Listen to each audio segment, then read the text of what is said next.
The snow was still falling when Dr. Sloane Casper heard the words that rearranged every molecule of her existence. She was standing in the hallway of her wife's penthouse office on the 47th floor, holding 2 cups of tea she'd made herself because the assistant had called in sick and old habits were apparently terminal. 12 years of marriage teaches an alpha how her omega takes her tea, 1 sugar, a splash of oat milk, steeped for exactly 3 minutes because Verity claimed anything longer turned bitter. Sloane still knew. She wished she didn't. Inside, Verity's voice was low and measured, that particular register she used when she was managing something difficult. Sloane recognized that tone. She'd heard it in boardrooms, at political fundraisers, once in the delivery room when Phoebe was born and Verity had stepped into the hall to take a call about a merger while Sloane was still bleeding. Verity managed things. That was what she did. That was who she was. She's not the point, Verity was saying. The bond is, look, it's convenient. It's always been convenient. We both knew that going in. Sloane's hands stopped moving. The teacups were warm against her palms, the ceramic bleeding heat into her skin in a way that suddenly felt like a warning. The hallway smelled like sandalwood and expensive carpet and the faint chemical ghost of the cleaning crew. Through the floor-to-ceiling windows behind her, Chicago glittered 47 stories below in the January dark, indifferent and enormous. She waited for something inside her to break. Some dramatic internal collapse, the kind of thing that happened in the novels Phoebe read under her covers with a flashlight. Instead, what Sloane felt was a terrible clarifying quiet. Like the moment before a trauma patient coded, when everything slowed down and she could see every variable, every possible outcome, every path forward and backward simultaneously. Convenient. 3 words that rearranged a decade. She set both cups on the credenza beside the door without making a sound. Picked up her coat from the chair where she'd draped it 20 minutes earlier. Walked to the elevator. Pressed the button once. The doors opened immediately, like the building itself wanted her out of there. She stepped in. The doors closed. Sloane didn't cry in the elevator.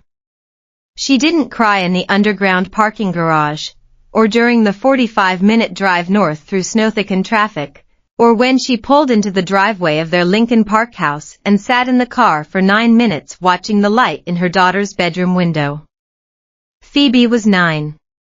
She left her lamp on when she was scared of storms, which meant she was probably awake, probably reading under the covers with a flashlight she thought Sloane didn't know about. Sloane knew everything. That was the curse of being an alpha who paid attention. The curse of a nose that could smell the difference between fear and excitement, the curse of instincts that cataloged every micro-expression, every change in heart rate, every chemical shift in the air. She got out of the car. She went inside. She made Phoebe's lunch for the next day, cut the crusts off her sandwich the way Phoebe still insisted on even though she was almost 10, and packed it neatly into the little green bag Phoebe had chosen at the back-to-school sale last August. Then Sloane sat at the kitchen island in the dark and thought, what now? She was 38 years old. She was a trauma surgeon at Northwestern Memorial, 8 years out of fellowship.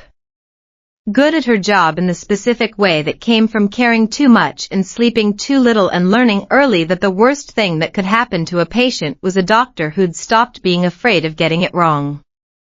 She owned half of this house, which she'd chosen, which she'd furnished, which she'd filled with the particular careful life of a woman who believed in permanence. She had believed in permanence. She thought about calling her sister, Audra. Audra would drive over in 20 minutes, bring wine, and that particular combination of rage and practicality that Sloane had leaned on her whole life. But it was past 11, and Audra had a toddler, and some part of Sloane wasn't ready for someone else's sympathy to make this real. So she sat in the dark kitchen of her marriage and tried to figure out when she had stopped being a person Verity loved and started being something strategic. She couldn't find the exact moment. That was the worst part. Not a single fight. Not a single night she could point to and say, there. That's where it cracked. Just a slow erosion. A decade of small absences. A wife who was always almost present. The snow kept falling outside. The house was very quiet. Sloane went upstairs. Checked on Phoebe, who was asleep after all, the flashlight still on under the blanket, book open across her chest. Sloane turned off the flashlight, eased the book from Phoebe's hands, tucked the blankets up around her shoulders. Phoebe had Verity's dark hair and Sloane's stubborn jaw and some quality that was entirely her own, a kind of absolute self-possession that 9-year-olds weren't supposed to have and that Phoebe had managed anyway. Sloane stood in the doorway for a long moment watching her daughter breathe. Okay, she thought. Okay. By spring, she was living in a 2-bedroom apartment in Wicker Park that cost more than it should have and had a radiator that knocked at 3 in the morning and a view of a bakery that started smelling like bread at 5 a.m., which Phoebe thought was the greatest thing that had ever happened to anyone. The divorce had been not easy, nothing about Verity Vance was easy, but straightforward in the particular way of two people who had grown so separate that the untangling was mostly administrative. Verity kept the Lincoln Park house. Sloane took the apartment. The custody arrangement and a settlement that was fair because Verity's lawyers knew Sloane had receipts and Verity's lawyers were not stupid.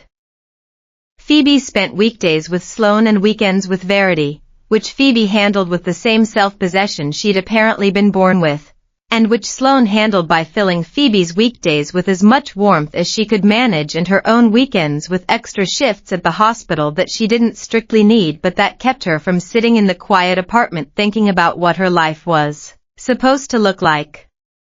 She was fine. She was genuinely fine.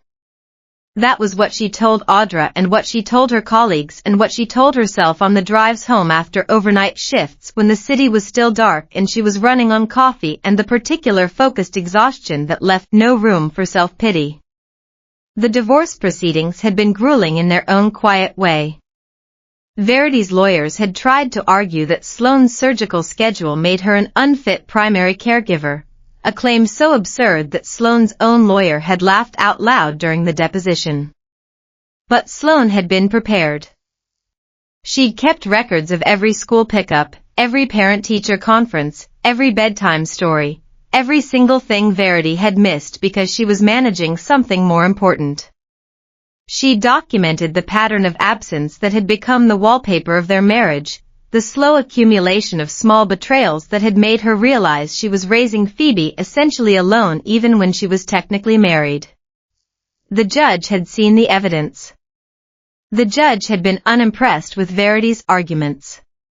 The settlement had been fair, which was Sloane's polite way of saying she'd gotten everything she'd asked for and then some. Verity had signed the papers with the same controlled efficiency she brought to everything. Sloane had watched her write her signature and felt nothing but a vast, empty relief. The relief had surprised her. She'd expected to feel something, sadness, grief, the weight of 12 years ending. Instead, she'd felt like she could breathe for the first time in a decade. Like she'd been holding her breath underwater and had finally broken the surface. She'd spent the first few months after the divorce in a kind of daze, going through the motions of her life without really being present. Work, Phoebe, sleep, repeat. She'd told herself she was fine, and she'd almost believed it.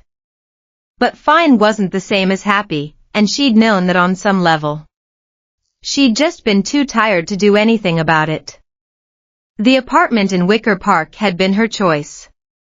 She'd walked through it on a gray February morning, the day after the divorce was finalized, and something about the light through the windows and the view of the bakery below had made her feel like maybe she could start over.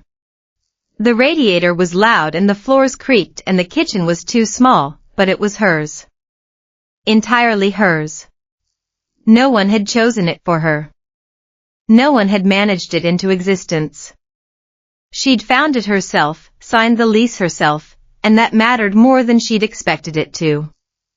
Phoebe had adjusted to the apartment with the same resilience she brought to everything.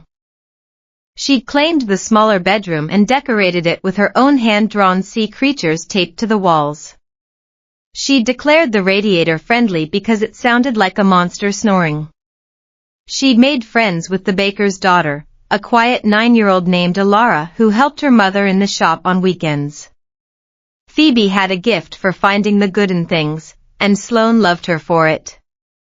She was fine until the Thursday in October when her regular coffee place on Milwaukee was closed for renovations and she walked 2 blocks north to a place she'd never been and ordered a flat white and turned around to find somewhere to sit and walked directly into the chest of a woman she hadn't seen in 13 years. The woman caught the coffee before it hit either of them. Her hands moved fast, that quality of controlled reflexive attention that Sloane had always found unnerving because it was so different from how most people moved through the world. But what hit Sloane first, what hit her like a physical blow, was the scent. Juniper. Rain. Something underneath that was entirely, devastatingly specific. Sloane. Her voice was exactly the same. Lower register, slight edge, that particular careful modulation of someone who chose her words deliberately because she had learned young that words had consequences. Sloane took her coffee back. She could feel her own scent souring with something she refused to name. Maya. Maya Chen looked like 13 years had treated her the way 13 years treated women who had money and discipline and the specific genetic luck of good bone structure. She was 41 now, maybe 42. Wearing a dark coat that probably cost what Sloane's rent cost. Her dark hair was shorter than Sloane remembered, cut cleanly at her jaw, and there was something different about her eyes. Something older. Something that had seen things Sloane didn't want to know about. And she was watching Sloane with an expression Sloane couldn't immediately read, which had also always been true. "I didn't know you were in Chicago," Maya said. "I've been here for 11 years. Something shifted in Maya's face. Sloane couldn't tell what. She'd never been able to fully read Maya Chen, which was one of several reasons she'd eventually stopped trying. "Can I?" "I'm on my way to work," Sloane said. Which was true. She was in scrubs under her coat, hospital ID clipped to her pocket. "I'm a trauma surgeon. I have a shift in 20 minutes. "Right." Maya looked at the ID, then back at Sloane's face. "Right." Sloane left. She thought about it the whole shift, which was irregular. She was not generally a woman who let things distract her in the middle of a resuscitation or a trauma assessment. She had trained herself out of it the same way she'd trained herself out of flinching and out of taking difficult cases home and out of a dozen other human responses that didn't serve her patients. But Maya Chen's face kept surfacing between patients, between charts, in the 30 seconds of elevator silence between floors. It was a busy shift. 3 trauma activations. A multi-car pileup on the Eisenhower that sent 6 patients to the ER. A pedestrian struck by a delivery truck. A domestic violence case that made Sloane's alpha instincts bristle with protective rage even as she forced herself to be clinical, to focus on the injuries and not the story behind them. She was good at compartmentalizing. She had to be. But Maya kept slipping through the cracks. During a lull, Sloane found herself in the break room, staring at her untouched lunch. The image of Maya's face kept playing on a loop in her mind, the sharp cut of her jaw, the careful control of her expression, the way she'd said Sloane's name like it was something precious. 13 years. Sloane had thought about Maya occasionally over the years. In the quiet moments, the ones where she let her mind wander. She'd wondered where Maya was, what she was doing, whether she ever thought about Sloane the way Sloane thought about her. She'd told herself it didn't matter, that the past was the past, that she'd made her choice and she needed to live with it. But now Maya was here, in Chicago, in the same city, and all of Sloane's careful compartmentalization was falling apart. She scrubbed out of a case at 4 p.m., her hands raw from the repeated washing, and found herself sitting in the on-call room with her head in her hands. The room smelled like stale coffee and antiseptic. The fluorescent lights hummed overhead. And all Sloane could think about was Maya's eyes, dark and searching, the way they'd looked at her like they were trying to find something Sloane wasn't sure she still possessed. Sloane had met her 16 years ago. Before Verity. When Sloane was a second-year resident, so tired she could barely form sentences, and Maya had been, she hadn't known then what Maya had been. She'd known Maya had money. She'd known Maya moved in a world Sloane didn't understand and hadn't particularly wanted to. She'd known that Maya looked at her like she was trying to memorize her, which had felt like the most intimate thing anyone had ever done. She'd also known eventually that there were parts of Maya's life she wouldn't show her. Rooms she wasn't supposed to enter. Questions she wasn't supposed to ask. Sloane had asked anyway. That was who she was. Maya had answered her honestly, which Sloane hadn't expected, and which had in retrospect been the thing that made it impossible to stay and impossible to forget. She hadn't lied. She hadn't pretended to be something she wasn't. She'd told Sloane exactly what she was involved in, the kind of business that existed in the spaces between legal and not quite legal, import-export with murky origins, investments that were best not examined too closely, and exactly why Sloane should leave. And Sloane had hated her a little for making the choice so clean. She'd left. She'd met Verity 6 months later, which seemed in retrospect less like moving on and more like moving sideways into a life that looked correct from the outside. An alpha-omega bond that was socially advantageous. A marriage that made sense on paper. Verity was stable, predictable, the kind of omega who would never ask Sloane to be anything other than what she appeared to be. She'd seemed safe. Sloane had chosen safe over complicated, and she'd paid for that choice with 12 years of slow erosion, 12 years of being convenient instead of wanted. The memory of those early days with Maya came back to her in fragments. The way Maya had touched her, careful, reverent, like Sloane was something precious. The way Maya had looked at her across a table, across a room, across any distance. The way Maya had made her feel like she was the only person in the world who mattered. They'd dated for almost a year. Sloane had been 22, fresh out of medical school, convinced she had the world figured out. Maya had been 28, already deep in her business, already carrying the weight of secrets Sloane couldn't even imagine. They'd been an unlikely pair, Sloane with her scrubs and her certainty, Maya with her tailored suits and her careful evasions. But something between them had worked. Something had clicked. Sloane remembered the night Maya had told her the truth. They'd been at Maya's apartment, a sleek high-rise on the lake, and Maya had made dinner, something complicated and expensive that she'd clearly put effort into. She'd been nervous, which was strange because Maya was never nervous. And then she'd told Sloane about the business. About the people she worked with. About the things she'd done that she wasn't proud of. She'd told Sloane everything, and then she'd said, "I understand if you want to leave." Sloane had left. Not because she was disgusted or angry, but because she was terrified. Because loving Maya meant accepting a world Sloane had spent her whole life trying to escape. Because Maya was dangerous, and Sloane had spent her childhood around dangerous people and had sworn never to go back. But she'd thought about Maya every day for 13 years. Sloane didn't look Maya up when she got home.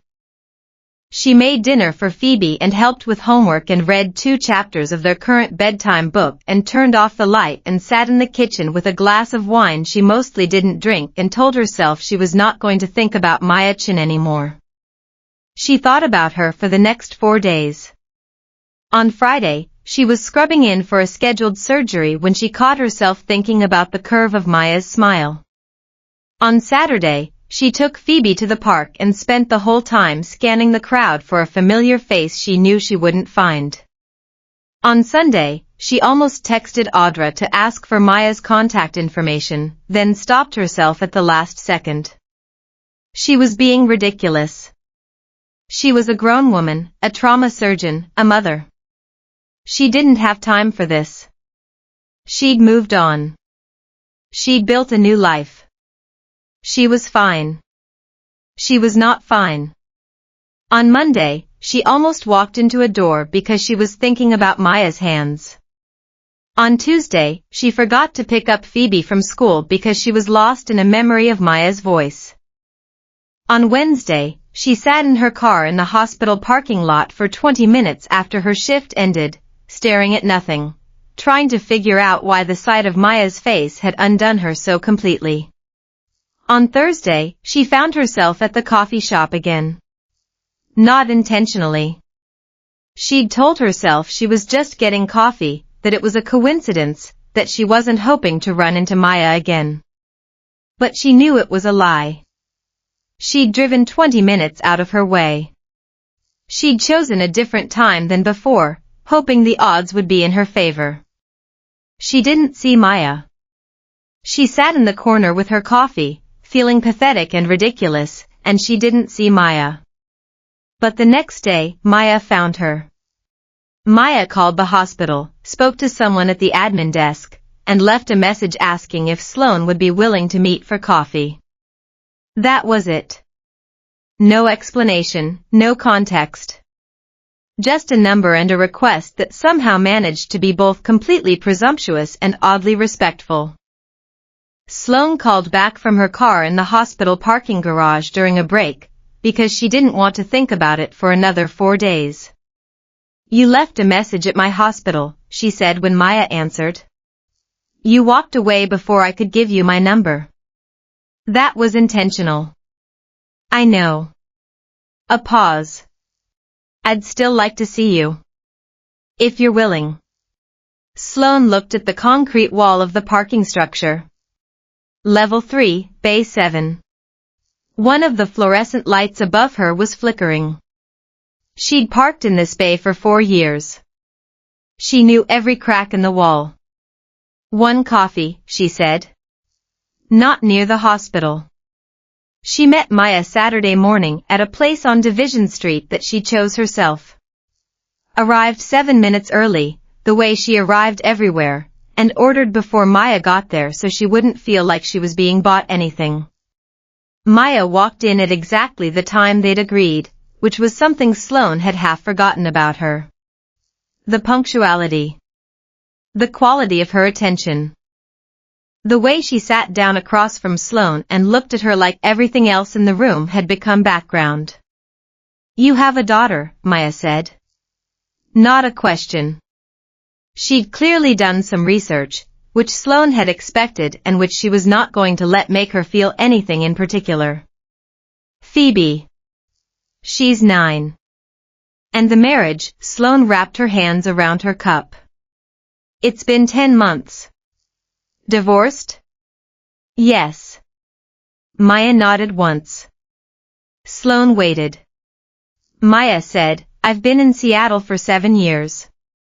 I moved back in September." "Why?" Maya looked at her steadily. "Business." "That's the part of your business I was never supposed to ask about." "Yes." "We're not doing that again," Sloan said. "Whatever this is. I'm not doing the part where there are rooms I'm not allowed into." Maya was quiet for a moment. Outside, Division Street moved past the window in its Saturday morning way. People with strollers and coffee cups, that particular October quality of golden light that made everything look temporarily okay. I know, Maya said. I'm not asking for that. A pause. I don't know what I'm asking for. I saw you in that coffee shop and she stopped, started again. I've thought about you consistently for 13 years. I'm aware that's not something I'm supposed to say. It's honest. You always preferred honest. I still do. They sat with that for a moment. Sloane could smell Maya's scent more clearly now, the juniper and rain cut with something warmer underneath. Omega. She'd always been Omega. And Sloane had always been aware of it in a way that made her alpha instincts sit up and pay attention in ways she'd never fully admitted to herself. It was strange, sitting across from Maya like this. 13 years was a long time. Long enough for Sloane to have built an entire life, a career, a marriage, a child, in Maya's absence. Long enough for her to have convinced herself that she'd made the right choice. That leaving Maya had been necessary. That the safe, predictable life she'd chosen with Verity was what she'd actually wanted. But now, sitting here, with Maya's scent in her nose and Maya's eyes on her face, Sloane felt 13 years of careful construction start to crack at the foundations. I'm not, Sloane stopped. Reconsidered. I'm not available in the way I was when we met. I have a daughter. I have a life that works. I'm not going to blow it up? Maya offered. I was going to say disrupt it unnecessarily. That's more diplomatic. I'm tired, Sloane said simply. I've been tired for a long time. I don't have the energy for complicated anymore. I know. Maya was quiet for a moment. I'm trying to be less complicated. How's that going? Poorly, Maya said, and it was so honest that Sloane laughed, which surprised her because she hadn't laughed without effort in longer than she wanted to admit. She didn't agree to anything that morning. She didn't agree to see Maya again, not exactly. She said she had to get back for Phoebe, which was true, and she left, and she drove north on Ashland with the windows fogged and the heater too loud and her chest doing something complicated that she hadn't authorized. She told Audra that night. Audra's response was characteristically direct. I liked her. You know I liked her. You left her because you were scared, and then you married an Omega who was safe and boring, and it turned out she was safe and boring and also terrible. Is it wrong? Sloane didn't answer. See her again, Audra said. Or don't. But stop pretending you don't know what you want just because wanting it feels dangerous. What Sloane wanted was not a thing she was prepared to examine on a Saturday night with a glass of wine and her sister's face on her phone screen and Phoebe asleep down the hall. What Sloane wanted was something she'd put away 13 years ago, in the specific careful way she put away things that didn't fit in the life she was trying to build. Audra, for all her bluntness, wasn't wrong. Sloane had been scared. Terrified, actually. Maya had represented everything Sloane had been taught to avoid: uncertainty, danger, the kind of love that didn't come with guarantees. Maya had looked at Sloane like she was the most important thing in the world, and that had been precisely the problem. Because Sloane had known, even then, that loving Maya would mean accepting the parts of Maya she couldn't control. And Sloane had spent her entire life learning to control things. She texted Maya the following Tuesday. Phoebe has a school thing Friday evening. I'm free after 7 if you want to get dinner. Maya replied in 4 minutes. Yes. Where? Sloane chose somewhere she liked. Not somewhere impressive. A Polish place on Milwaukee that had been open for 40 years and was always warm inside and served pierogi that Sloane had been ordering since residency. She got there first again. Maya got there on time again. Sloane ordered wine she actually intended to drink. Over dinner, Maya talked. That was different. The old Maya had been watchful, contained. A woman who asked questions and listened and revealed herself in small careful doses. This version had some of that same quality, but there were gaps in the containment. Places where she said something honest before the careful version of herself could stop it. She talked about Seattle. About the work she'd done there, some of which Sloane understood and some of which existed in the gray area Sloane was trying to decide how to feel about. She talked about her mother, who had died 5 years ago, and something in her face went briefly and unguardedly soft in a way that made Sloane's throat tighten. She talked about what it had been like to come back to Chicago in September and find the city the same and completely different, and herself. Herself? Sloane prompted. Maya paused. Herself less certain than she used to be. Sloane thought about that. The Maya she'd known had never been uncertain. She'd been the most certain person Sloane had ever met, certain of her choices, certain of her path, certain of the boundaries she'd drawn around her life. It was strange to hear her admit to uncertainty now. But Sloane understood it. 13 years had changed her too. She was less certain of almost everything now. The things she'd been so sure of, her marriage, her choices, the shape of her life, had turned out to be illusions. She'd built her life on sand, and it had taken a single phone call to wash it all away. I spent a long time convincing myself I'd made the right choice, Sloane said slowly. Leaving you. Marrying Verity. Building a life that looked like what I was supposed to want. And now? Now I don't know what I was supposed to want. I just know what I actually want. And she stopped. That's terrifying. Maya reached across the table and touched her hand. I know. It's terrifying for me too. But I'd rather be terrified with you than safe with someone else. Sloane stared at her. That's the most romantic thing anyone has ever said to me. It's true. I know. That's what makes it romantic. Sloane talked about the hospital.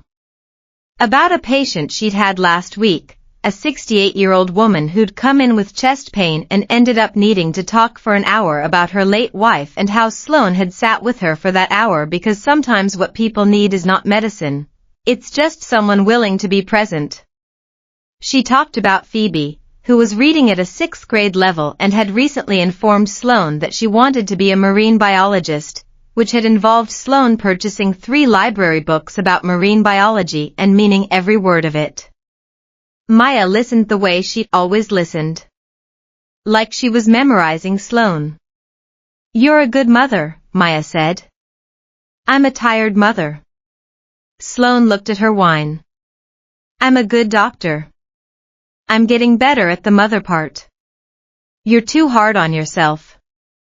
Maybe. Sloane looked up. You're too easy on yourself. Maya's mouth curved just slightly. Also maybe. They stayed until the restaurant was mostly empty, until the server came by twice with a look that meant very politely they were ready to close. Sloane put on her coat and Maya helped with her scarf without being asked, which was an old reflex, something Sloane had forgotten she used to do, and the memory of it hit her somewhere behind her sternum. Outside on Milwaukee, in the November cold that had arrived without announcement, they stood on the sidewalk.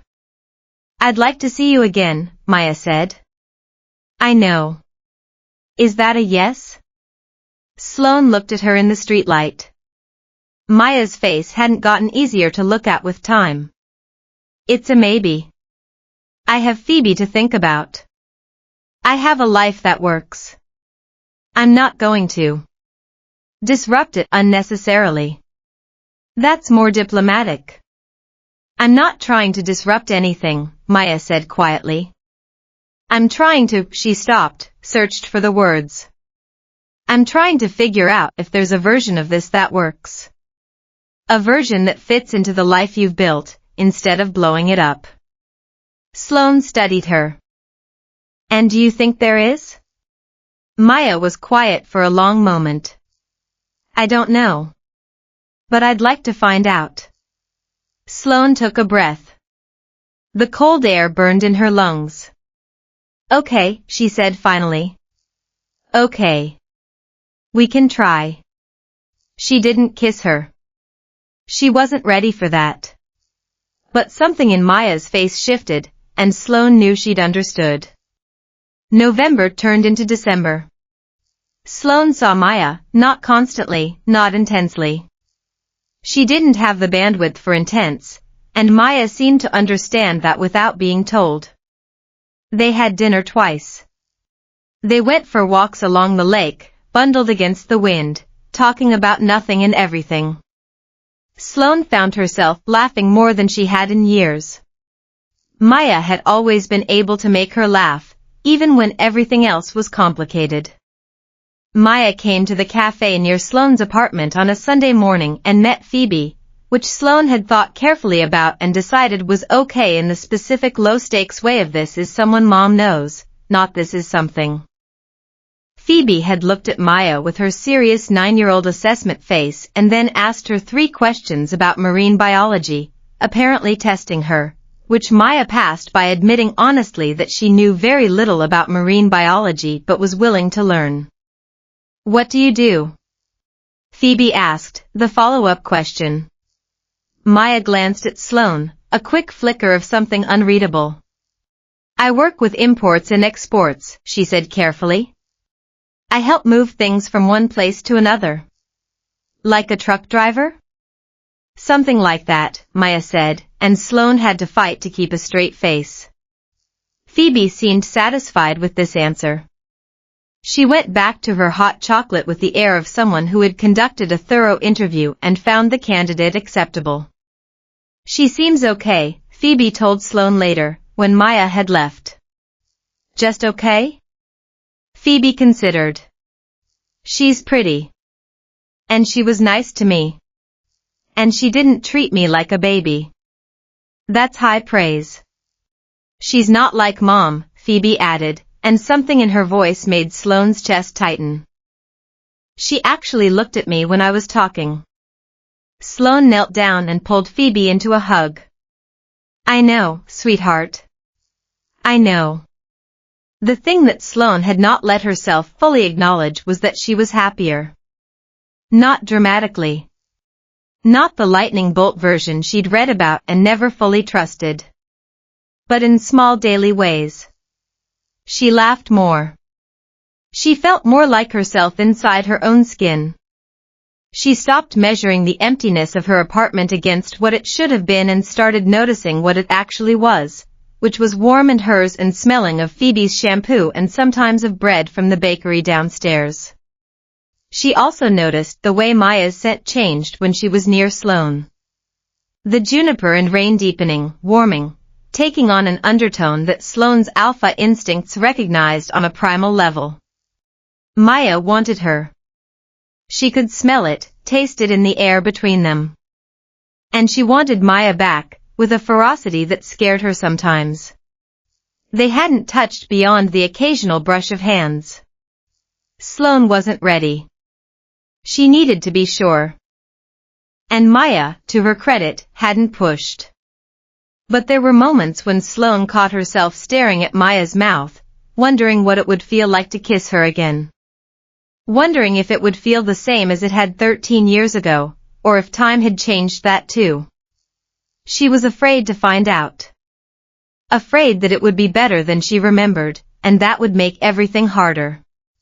Afraid that it would be worse, and that would mean she'd spent 13 years idealizing something that wasn't real. And then in the second week of December, Maya's phone rang during dinner at Sloane's kitchen table, and Maya looked at the screen, and her face did something Sloane hadn't seen it do before. Not fear exactly. Something older than fear. I need to take this, Maya said. Sloane nodded. Maya went to the hallway. Sloane could hear fragments of her voice, clipped, controlled. That managing something register she recognized because she'd heard Verity use it and now understood differently. But this was different from Verity. Verity had managed things and kept them from Sloane because she thought Sloane wasn't relevant. Maya went to the hallway because she didn't want Sloane involved. There was a distinction there. Sloane was still deciding whether the distinction mattered. Maya came back to the table and sat down and looked at her plate. "You should tell me," Sloane said. "Sloane. Not the details." "I'm not asking for the details. I'm asking," Sloane put down her fork. "I'm asking whether I should be worried. Whether Phoebe should be worried. That's what I need to know." Maya looked at her steadily. "There's a problem with something I was involved with in Seattle. Someone who worked for me made choices I didn't sanction. It's being handled." "Being handled?" "Yes." "By you?" "Yes." Sloane was quiet. Outside her kitchen window, Milwaukee was making its ordinary evening sounds. Someone honked. The radiator knocked. The bakery was dark. "Are you in danger?" Sloane asked. "Possibly." A pause. For a short time. Sloane absorbed this. "And me? Phoebe?" "No." Maya said it with a certainty that was either reassuring or frightening. Sloane couldn't decide which. "You're not connected to any of this. I'd never let that happen. You don't control everything, Maya." "No. But I'm careful about this particular thing." A pause. "I've always been careful about keeping you separate from the rest of my life. That hasn't changed." Sloane thought about that. About what it meant to be kept separate. Whether that was protection or a barrier. "I need some time," she said. "To think." Maya nodded. She didn't argue, which Sloane had braced for. She put on her coat and she said goodnight and she left. Sloane sat at the kitchen table for a long time after. She'd told herself she wasn't doing the rooms she wasn't allowed into. That was still true. But she was starting to understand the difference between a door that was locked to keep her out and a door that was locked to keep something dangerous away from her. The distinction mattered. It changed what the door meant. She also knew herself well enough to know that she was a woman who had spent her career making decisions in crisis conditions. Reading incomplete information. Acting on the best available data. She did not get perfect information in the trauma bay. She made the best call she could and stood by it. She called Maya at 11. "I'm not asking you to tell me everything," Sloane said when Maya answered. "I understand there are things you can't. But I'm not going to pretend I don't know that those things exist. And I need you to tell me when you're in danger. Actually tell me. Not manage it away from me." A long silence. "I can do that," Maya said. "The Seattle thing." "Yes. What happened to the man who made the choices you didn't sanction?" A pause. "He's no longer working for me. The situation is being resolved through," Maya stopped. "Through channels that don't involve what you might be imagining." "Okay." Sloane let out a slow breath. "Okay. Are you sure?" "No." Sloane said honestly. "I'm not sure about most of this. But I'm sure I don't want to do the thing where I pretend I don't know who you are because that's easier." She could hear Maya exhale on the other end of the line. Something in that exhale made Sloane's chest loosen. "Thank you," Maya said quietly. "For being willing to try." "I'm not promising anything," Sloane said. "I'm just saying I'm not running away." "Not yet." "That's more than I expected. Your standards are low." My standards are realistic, Maya said, and there was a thread of humor in her voice that made Sloane smile despite herself. Christmas was Phoebe. Phoebe entirely. Phoebe's school concert. Phoebe's delight about snow. Phoebe's request for a specific pair of boots and 3 specific books and 1 very specific stuffed sea otter that Sloane had to hunt through 4 different stores to locate. Sloane's mother came from Boston for the week. Audra's family came for Christmas dinner. The apartment was too small and too warm and too full of noise, and Sloane sat in the middle of it all feeling for the first time in a long time exactly where she was supposed to be. Maya sent her a text on Christmas afternoon. I hope it's a good one. Sloane replied. It is. And then after a moment, thank you for telling me. She meant it. Thank you for telling me about the Seattle thing. Thank you for not treating me like I'm too fragile to handle it. Thank you for trusting me enough to let me in. Maya texted back, I'm trying. I know that's not enough yet, but I'm trying. Sloane stared at the message for a long moment. Then she typed, it's a start. She sent it before she could second-guess herself. Maya came back to the city in January. The Seattle situation had resolved. Sloane didn't ask for details. She had decided she didn't need them, which was different from not being allowed to have them. Maya was clearer about what she was moving away from and what she was moving toward, and the distinction between the two. There were still rooms. Sloane understood now that there always would be. But Maya left the doors cracked. And that changed everything. They went to the Shed Aquarium one Sunday afternoon in February. The 3 of them. Because Phoebe had declared she needed to see the marine exhibit for research purposes. Sloane watched Maya crouch down beside Phoebe in front of a display about migratory species and answer her questions with the careful honesty of someone who took a 9-year-old's curiosity seriously. Something in Sloane's chest did the thing it had been doing since October. The thing she'd been declining to name. She named it on the walk home through the February cold. Internally. She didn't say it out loud. She wasn't there yet. Exactly. But she knew what it was. I think I might trust you, she thought, watching Maya hold Phoebe's mitt hand at the crosswalk. Not blindly. Not without conditions. But actually. That night, after Phoebe was asleep, they sat on Sloane's couch with tea that had gone cold. I need you to know that I'm not going to pretend this is simple, Sloane said. I know. Phoebe is the most important thing in my life. If any part of what you're involved in ever gets near her. It won't.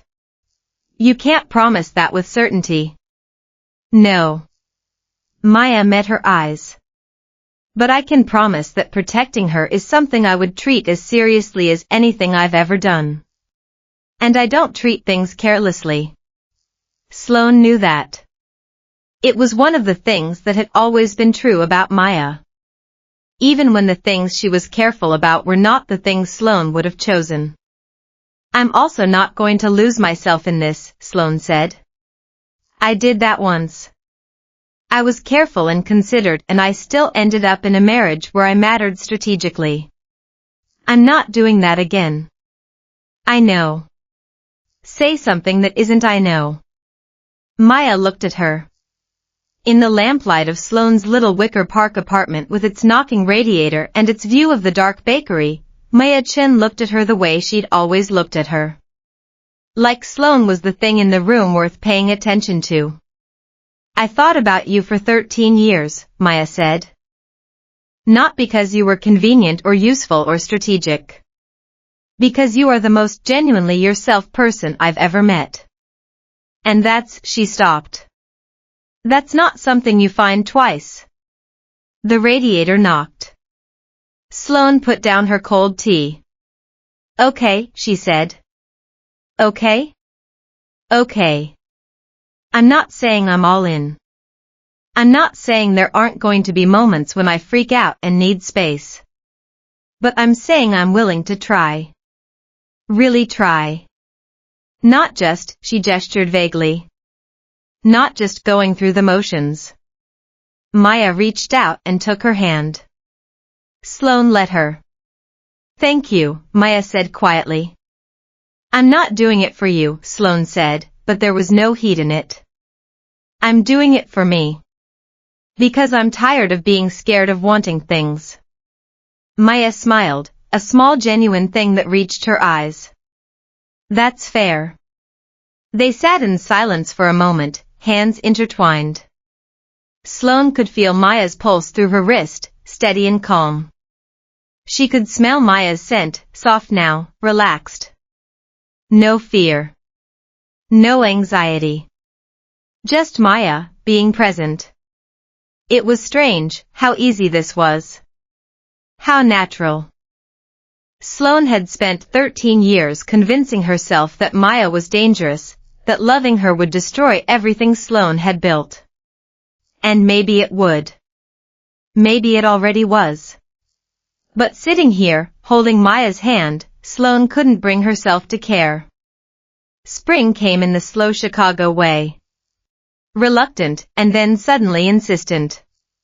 The bakery started opening earlier, and the smell of bread came in through Sloane's window at 4:30 in the morning, which Phoebe considered a personal gift from the universe. Phoebe's school play was a production of something that involved her playing a talking tree with great conviction. Sloane's mother called from Boston every Sunday and had stopped asking pointed questions about Sloane's personal life, which meant Audra had briefed her, which meant Audra had decided this was okay. The Seattle thing came up twice more. Once when Maya had to go back for a week in March to deal with the final piece of the resolution. Once when something she'd thought was settled turned out to require a decision Sloane still didn't have the full context for. Both times, Maya told her. That was the thing Sloane kept coming back to. Not that everything was clean or simple. Not that she'd chosen a straightforward life. But that Maya told her. And that when Sloane asked questions, Maya answered them as fully as she could. And when she couldn't answer fully, she said so instead of deflecting. That was what honesty looked like inside a complicated life. Sloane was a surgeon. She understood that the absence of complexity wasn't the same as health. In March, Maya came back from Seattle with a tension in her shoulders that Sloane noticed immediately. She didn't ask. She waited. And eventually, over a glass of wine, Maya told her. The person who was causing problems is gone, Maya said. For good. But there were complications. Things I didn't anticipate. I had to make some choices that weren't easy. What kind of choices? Maya was quiet for a moment. The kind that mean I'm not going back to Seattle. I'm closing down that part of my business. For good. Sloane studied her. Is that what you want? It's what I need to do. To be the person I want to be. The person I want to be for you. For Phoebe. Maya met her eyes. I'm done with that world. Or I'm trying to be. It's not going to happen overnight, and there are loose ends that need to be tied up, but I'm moving in that direction. Because of me? Because of you, Maya said simply. Because I want to be someone you can be proud of. Someone who doesn't have to keep secrets. Someone who can be present. Sloane reached across the table and took her hand. I'm already proud of you. You don't even know everything I've done. I know who you are now. That's what matters. Maya's eyes were bright. She blinked rapidly. You're going to make me cry. Then cry. I won't tell anyone. Maya laughed, a wet sound, and Sloane pulled her into a hug. Maya's scent was all over her now, juniper and rain and something warm underneath, and Sloane breathed it in like it was air after being underwater. April arrived with rain and new leaves and the smell of wet pavement. Sloane found herself smiling more. She found herself looking forward to things. The shape of her life was changing, slowly, incrementally, and she was letting it. She and Maya hadn't defined what they were yet. They weren't girlfriends, exactly, though they'd been seeing each other for months. They weren't just friends, obviously. They were something in between, something tentative and careful and full of possibility. Sloane was okay with that. For now. But there was a moment in April, on a night when the city smelled like rain and new leaves and that particular early spring quality that made Chicago briefly feel like a city in an entirely different country, when Maya asked her something she hadn't expected. Not to move in. Not to change anything immediately. Just. Is this what you want? This? Sloane said, meaning this. Meaning us. Meaning whatever this was. I mean, Maya stopped. Is this worth it? Worth the whatever it costs? Worth the complicated? Sloane thought about the woman who'd stood in a hallway outside her wife's office holding cold tea, listening to her own marriage described as strategic. She thought about the two-bedroom apartment with the knocking radiator that she'd made into something that felt like hers. She thought about Phoebe declaring Maya acceptable in the specific tone of someone giving careful approval. She thought about what it felt like to be looked at like you were the thing in the room worth looking at. Yes, she said. But on my terms. What are your terms? I keep practicing medicine. No negotiating that ever. Obviously. Obviously. Phoebe comes first. Always. No exceptions. I would expect nothing else. And I need, Sloane paused. I need you to keep telling me when things are hard. Not managing it away from me because you think I can't handle it. I've stabilized people who were bleeding out on my table. I can handle hard. I know you can. Maya's voice was quiet. That was never the concern. What was the concern? Maya was quiet for a moment. That if you knew how much of my world I was trying to leave behind, you might leave too. Before I finished leaving.